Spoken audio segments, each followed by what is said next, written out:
difícil ficar por último, né? Acho que o pessoal já está cansado, mas eu pensei em contribuir com a discussão desse simpósio. Primeiro, eu queria agradecer a equipe toda que está aqui trabalhando, o professor Cleomar pelo convite. Muito obrigado e sucesso aí no Media Lab. Então, a minha apresentação diz respeito também à história, né, do Laboratório de Pesquisa em Arte Computacional, que hoje nós chamamos de Media Lab também, o UNB, no intuito de contribuir com as discussões, né, e a formação do Media Lab aqui. É um pouco a história que eu vou apresentar rapidamente, né, desde assim, antes da própria chegada, né, que eu cheguei na UNB em 1986. E nos anos 70 e até... o que eu vou mostrar para vocês, assim, tem uma linearidade, mas ao mesmo tempo as coisas vão acontecendo paralelamente. Né? Eu não paro de fazer um tipo de trabalho para fazer um outro, assim, de uma forma linear. Né? As coisas foram acontecendo em função da poética, né, que a gente queria trabalhar na época. E aí sempre trabalhei em grupo, né, ou em equipe. Né, então já um posicionamento como artista e também sempre visando a participação, naquele momento a gente chamava, né, de participação do espectador. Então, quebrando alguns conceitos que a arte contemporânea já quebrou, desde dos movimentos modernos. Né, então, a relação também com o próprio meio artístico era colocada em questão e a rua era muito importante para esse trabalho. Nossa documentação era feita em fotografia, vídeo, e a gente passou a trabalhar com videoarte. Né? Na época, a gente chamava assim de videoarte, que era um vídeo que a gente transmitia nas galerias, fazia a performance e ia transmitindo em tempo real, manipulava os equipamentos analógicos, né? E disso também resultavam outras coisas, né? Além das fotografias, né? Os vídeos, o videoarte, né? Tem um vídeo documentário, vídeo arte, assim, as oficinas, né? A gente trabalhava, então saía na rua e acabava participando dos movimentos populares, ativistas, né?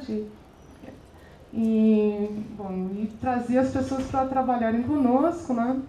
Isso dentro da própria universidade, a gente gostava de mexer muito com as pessoas, né, lá também.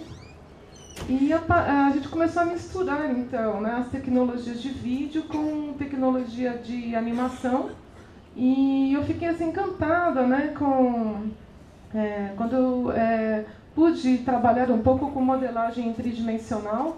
Né, então, eu passei a trabalhar tanto com imagem bidimensional, fotográfica, analógica, digitalizando e também com a de síntese, né?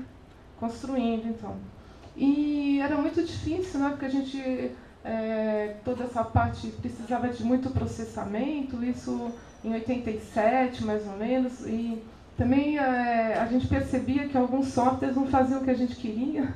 Então, aí a gente descobriu que tinha que aprender a programar. E foi aí que eu fui procurar os professores da ciência da computação, que eu conheci até o Geber, ele entrou naquela época lá fazendo mestrado, depois foi doutorado na França, né? Aí o Aloysio Arcela, outros, o Homero Piccolo, né? Eu gosto muito do trabalho dele porque ele ensinou para a gente como é que fazia a modelagem 3D de uma mão em Pascal.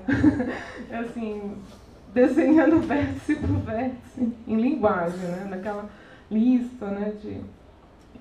Bom, daí resultou esses personagens, né? Que depois a gente usou como avatares, né? Nos mundos virtuais. A ideia era modelar desde o esqueleto até a pele, cabelo. Eu fui para a Suíça, né? Visitar a Nadia Thalmann lá, porque ela fazia modelagem de cabelo na época, era uma novidade, né? E tinha lá uma aluna nossa, a Agnes Daldegan, que ajudou no algoritmo, né? Ela veio de arte, né? Então o processo é inverso, né? Você sai da computação, vai para a arte. A gente acabou também trabalhando com a área de computação, porque sentia necessidade de fazer umas coisas que os softwares nem sempre, né, apresentam. Então, aqui um outro modelo. E, bom, Daí a gente, a coisa foi caminhando, porque a gente questionava muitos meios artísticos, né, de apresentação, de exposição, porque sempre foram dominados por algum grupo. E quando chegou a internet, né, em 1994, já com a linguagem em HTML, foi muito interessante, né, aprender essa linguagem e começar a colocar o que a gente fazia, né, com fotografias, a parte digital também, das imagens de síntese na rede. Mas a gente percebeu também que a rede, a gente podia trabalhar muito mais do que como meio de exposição, né, ou de comunicação. E logo em seguida, em 1997, mais ou menos, então em 1994 a gente começa a trabalhar com a ideia de web art, né? Em 1997, mais ou menos, surge a linguagem VRML, não sei se vocês já ouviram falar, que é uma linguagem de marcação para a realidade virtual. O conceito de realidade virtual começa a ser discutido, e então, com essa linguagem, mais com os avatares que nós já tínhamos modelados, foi assim, tranquilo, né, poder criar sistemas que a gente passou a chamar de multiusuário. Hoje são essas redes sociais, né, ou se transformou, o conceito se transformou, ampliou, eram os ambientes virtuais que a gente trabalhava, né? Ou sistemas de multiusuário, a gente chamava assim. Aqui ainda é dentro da a ideia de web art, né, com imagens, é um site que a gente criou. No conceito de web art, então, desenvolvemos umas applets, a Java, a linguagem Java também começou a ser desenvolvida, então a ideia de participação, interatividade, né, surgiu, a gente passou a ser, a ideia era ser mediador, né, mais do que o artista, a obra só se constituía com a participação das pessoas, né. A imagem, paralelamente, né, a imagem digital, a ideia do corpo, né, para mim era importante. Então eu tinha uma amiga que era médica, né, da UNB, e a gente passou a fotografar, ela é anatomista, né, cadáveres, e a trabalhar com essa textura, né, e a ideia do corpo sendo construído, reconstruído. É uma poética assim, que a gente trabalhava, e nisso também foi desenvolvido um software, né, a gente desenvolveu um software para poder fazer a manipulação da imagem digital como nós queríamos, né, e não utilizando softwares fechados que não possibilitavam chegar à poética, né. Bom, daí também surgiu o Cleomar trabalhando nesses projetos também, lembra? Em função da linguagem HTML, né, antes da VRML, e por causa também da modelagem 3D, a gente passou a trabalhar com a questão do hipertexto, né, e juntando grupos de artistas, mas fazia assim, aquele hipertexto ainda bem simples, tal, né, tinha umas animações. Aí a modelagem 3D também, umas palavras-chave, né? E os avatares, então, já estavam assim, constituídos, né? E a gente, construídos, né? Então já tinha um banco de dados, né? Essa noção também de você ter um trabalho que pode ser modificado e reaproveitado, né? Já fazia parte da ideia. E o laboratório já teve vários nomes. Laboratório de imagem e som, laboratório de realidade virtual, e agora é arte computacional, porque eu acho que, primeiro porque a arte digital, né, perguntaram mais isso, por que não é arte digital? Eu acho que a arte digital, o digital é datado, né, acho que os computadores vão se desenvolver para outros caminhos, falam de quânticos e tal, né? E também porque o computacional envolve processos lógico-matemáticos, aí é anterior ao computador. Então eu acho que o termo é bem, assim, caracteriza bem o que a gente faz.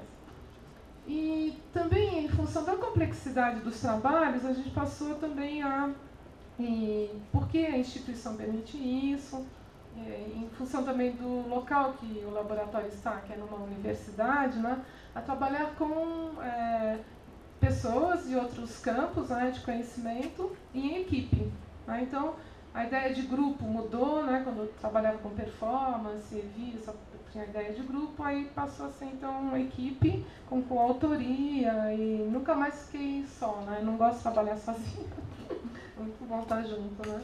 E, bom, um trabalho assim, que teve uma interface... Fechou? que eu acho que a gente chegou num resultado interessante, né? Foi esse superfície, é um sistema de multiusuário, né? Tem, a superfície vai se repetindo, aí VRML, nunca termina. A gente conseguiu implementar 5 avatares, então o usuário podia escolher, né, o que ele queria ser dentro daquele ambiente para encontrar um ou outro, e a comunicação era feita através de chat, né, dentro do mundo virtual. Aqui uma outra vista, aqui o avatar, o texto então poderia ser visualizado como chat, né, dentro dessa interface, ou ficava colado na cabeça, né, isso antes do segundo live, bem antes. Que eles fizeram um marketing legal, né? O que o Brasil não sabe é fazer marketing, né? Mas trabalha bem, né? Aí, então, as comunidades virtuais, né? Outros trabalhos a gente acabou também implementando. E a ideia também era, assim, de colaborar, quando a gente, por exemplo, trabalhava com VRML, né, no caso, uma linguagem, um script, né, que tem já todo o seu código, e sempre a gente pensou como é que a gente pode colaborar de alguma maneira, como pesquisa, para que isso fique participativo, porque também esses softwares livres e códigos abertos, às vezes as pessoas só usam, não colaboram com nada, né? Não desenvolve, fica aquela coisa fechada, porque né, acaba só usando o que é possível ser feito. Então a gente sempre desenvolve algum tipo de algoritmo que permite, né, que outros possam usar. Aí no caso a gente só era possível, né, colocar o avatar, né, no sistema como código, e a gente passou também a permitir que a pessoa desenhasse com esse avatar, né? Então a comunicação deixou de ser textual, né, e passou a ser artística também, né, que seria deixar um traço dentro daquele mundo virtual, né?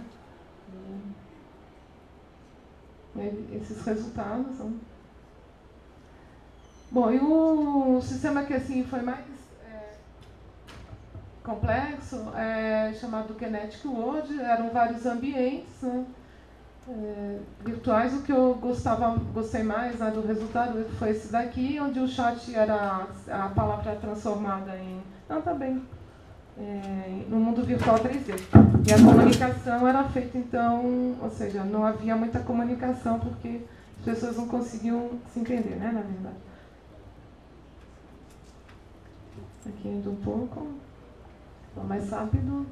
Bom, e quando assim, a gente teve acesso à linguagem de jogos, né, foi assim, muito interessante, porque a VRML, a transmissão de dados era tão difícil, né, que a animação, né, que a gente queria implementar também dentro dos trabalhos não acontecia.